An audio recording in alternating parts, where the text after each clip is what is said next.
A dire new warning from the CEO of America's largest bank, who is sounding the alarm on tariffs and their impact on the U.S. economy. We're talking about J.P. Morgan's Jamie Dimon saying that Trump's tariffs are extreme and that he believes the full impact are still yet to be felt.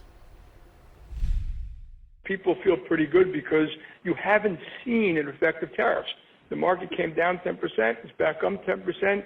I think that's an extraordinary amount of complacency. I don't think we could predict the outcome, and I think the chance of inflation going up and stagflation is a little bit higher than other people think. We're also seeing new fallout from President Trump's global trade war. Today, Subaru following Walmart's lead, announcing that it will hike prices to offset increased costs. In the meantime, Home Depot says it plans to keep most of its prices stable, but it says the tariffs may increase prices on select items and force the company to eliminate some product lines entirely. With us now is Scott Lincicome, the Vice President of General Economics at the Cato Institute. All right, Scott, so what do you first make of Jamie Dimon's warning here? Have projections about the effects of inflation and stagflation been too conservative?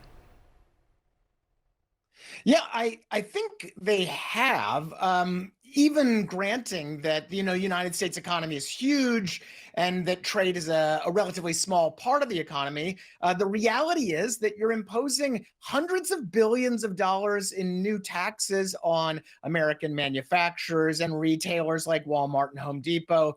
And as those costs get absorbed by the companies or passed on to consumers, it's inevitably going to be higher prices, fewer products, or lower earnings, and the market's going to have to reflect that at some point. So far, companies have built up these inventories, they have a lot of runway, but that runway is going to run out at some point. And obviously, the objective of Trump's with his tariffs is supposed to be to rebalance trade. Right. So there's this question of what is that going to look like long term? And you have Dimon pointing out that even these low level 10% tariffs are enough that they're prompting trading partners of America to respond by then cutting deals with other countries. What is the effect long term of allies turning elsewhere like that?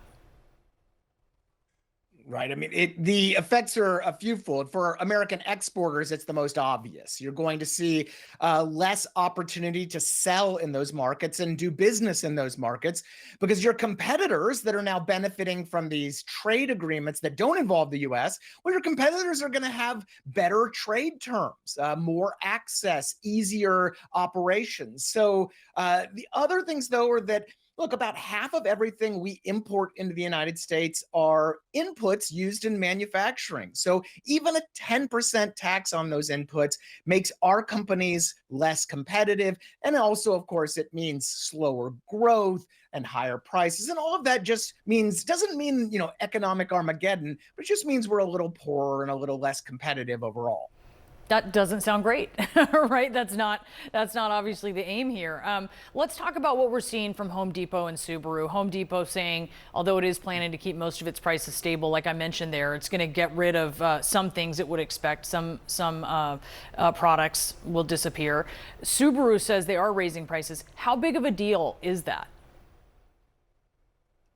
Well, we can start with Subaru because this is an inevitable part of the tariffs effect because, around half of a Subaru Outback, for example, is imported materials. And even though it's made in the United States, when you raise taxes on those imported materials, at some point, you're going to need to raise prices. And we're seeing Subaru bow to that economic reality, just as Ford and others have done previously.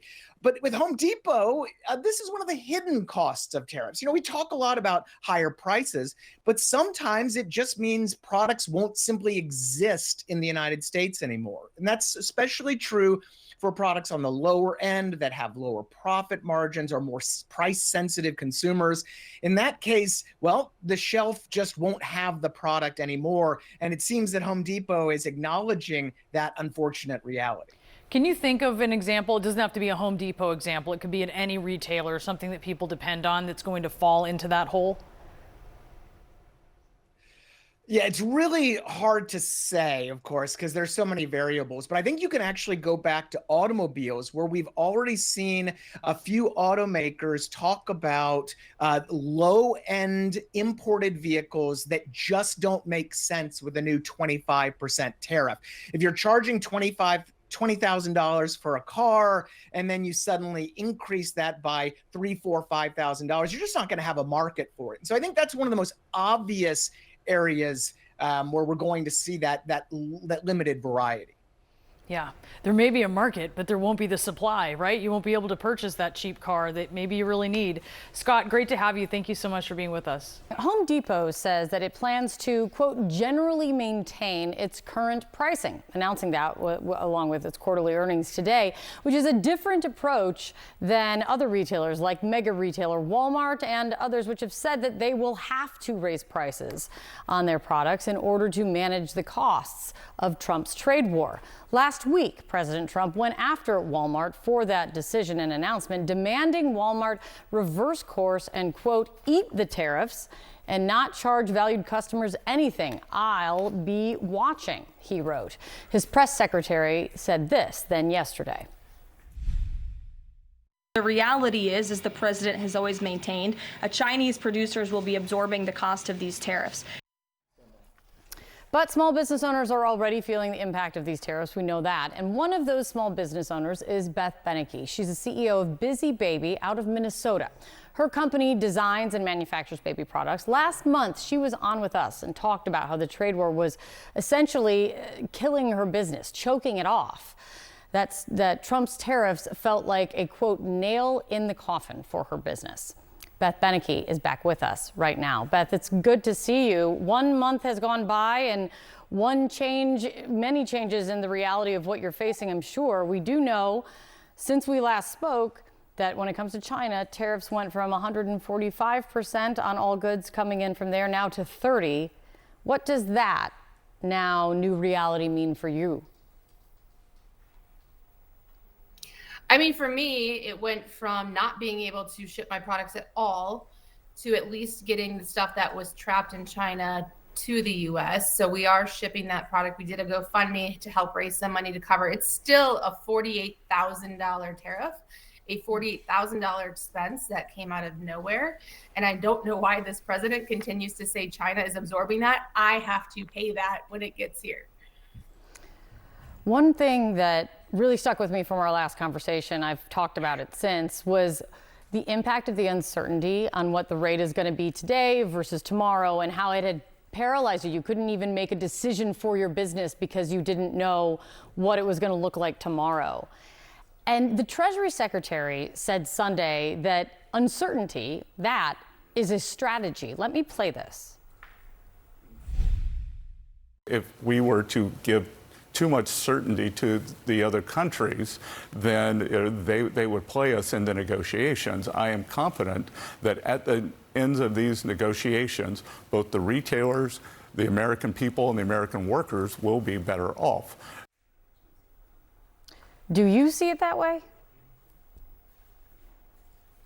No, not at all. And I'm not sure who he's talking about. For me, you know, we are already supposed to be in production of our Q4 products. If we want to get them produced and get them here, supply chain has already been broken because of this 145-day segment of this saga, because everybody stopped producing, everybody stopped shipping. So now that it's come down to a more manageable tariff, everybody's rushing to get on a boat, rushing to get it back into production.